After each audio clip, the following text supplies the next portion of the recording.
The eyes of the Lord are on the righteous. His ears are attentive to their prayers. Over and over again, the Bible tells us that God hears and He answers our prayers. Like in Psalm 66:19, but truly God has listened. He has attended to the voice of my prayer. Or Jeremiah 33, call to me and I will answer you. God hears and He answers prayer. But the reality is that each of us also have unanswered prayers. Job said that I cry out to you, O God, but you do not answer. I stand up, but you merely look at me. You see, the simple fact is that God's answer to our prayer sometimes is no. For years, Abraham and Sarah prayed for a son, and God said no, or at least not yet. Paul asked God to remove a thorn in his side, but God said no, and it plagued Paul throughout his entire life. Even Jesus asked God the night before He was crucified to allow this cup to pass from Him, but God said no. Now, none of us like being told no. So what are we supposed to do when God tells us no? When that is His answer to our prayer? How are we supposed to respond? Well, I think the starting point is to understand as best we can that God always has a reason for saying no.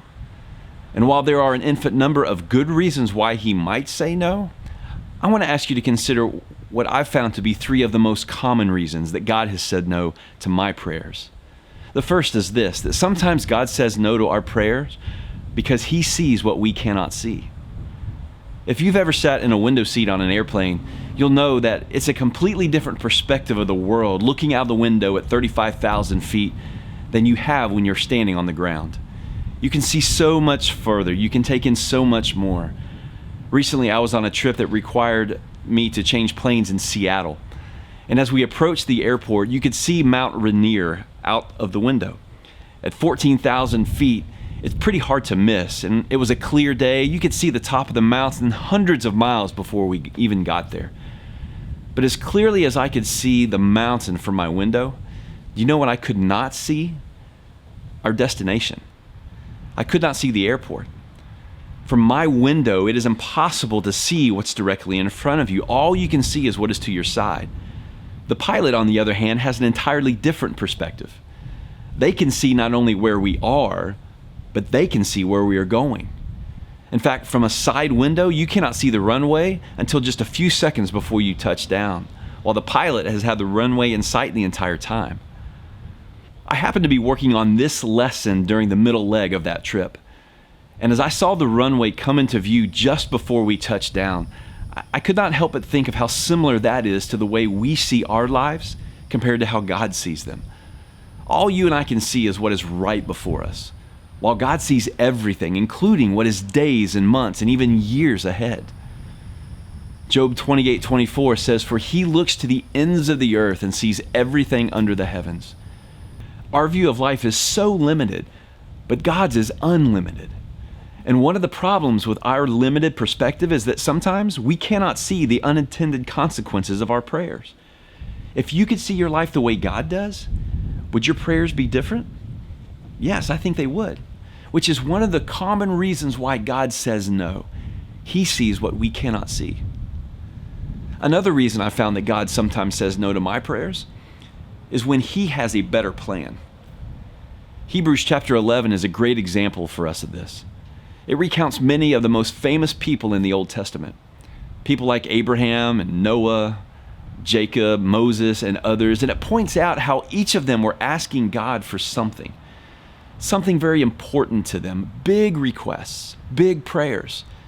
And one of the things they all had in common was that God told each of them no. And then it tells us why He told them no. It says this, that these were all commended for their faith, yet none of them received what had been promised because God had planned something better. When you look back at the history of our church, we have experienced this so many times. One of the most obvious was our attempts to expand our facilities over the years. We started the church in an office complex and eventually moved to a larger facility. But in 2005, we tried to purchase 30 acres of land. And over, God just seemed to say no. He closed door after door after door. And the next thing you know, we entered 2007 and 2008 when the Great Recession hit. And if we had moved forward with our plans, and if God had answered our prayer the way we were asking him to, we would have been in so much financial trouble. But fast forward a few years to 2011. A piece of property came on the market that we purchased that is currently our church home. And we purchased that in a way that cost us millions of dollars less than our original plan. Simply put, God's plan was better than ours. And that's just a story about property and buildings and finances. And if God has that much of a better plan for our church with our facilities, just think how much more he has a better plan for you, for your life, for your family, for your future, for the things that are eternal. In Isaiah 55, God says, "For my thoughts are not your thoughts, neither are your ways my ways. For as the heavens are higher than the earth, so are my ways higher than your ways, and my thoughts than your thoughts." God always has a better plan. But there's also a third reason that I want us to consider why God sometimes will say no. And that is because he has a greater purpose. In his second letter, Peter writes this, that the Lord is not slow to fulfill his promise, as some count slowness, but he is patient towards you, not wishing that any would perish, but that all should reach repentance. He goes on later to say that since you are waiting for these things, be diligent to be found by God without spot or blemish and at peace, and count the patience of the Lord as salvation. Most of us have experienced God telling us no about something. You might be in the middle of that right now. So today, if God is telling you no, you have a choice to make, a choice of how you'll respond to God's answer. Will you fight him? Will you doubt him? Or will you trust him? Because the choice is yours.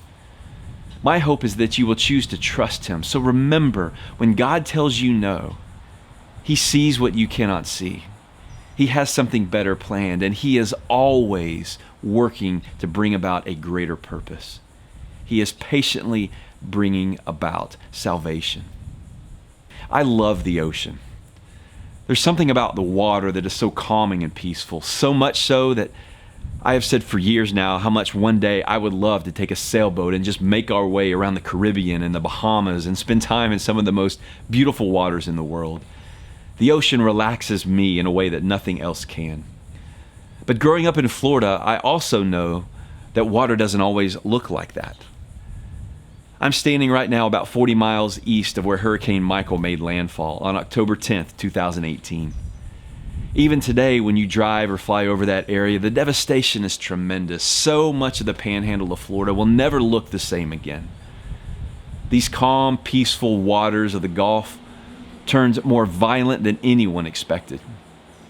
We have all experienced violent waters. Maybe not literally like in a hurricane, but life has a way of coming against us or beating down on us, and sometimes even making us feel like we're drowning in a sea of disbelief. And I think that is probably what the psalmist felt when he wrote the 93rd Psalm. Because in the midst of the storm, he actually found a beautiful reminder. The psalmist writes, "The floodwaters have risen up, O Lord. The floods have roared like thunder. The floods have lifted their pounding waves. But mightier than the violent raging of the seas, mightier than the breakers on the shore, the Lord above is mightier than these.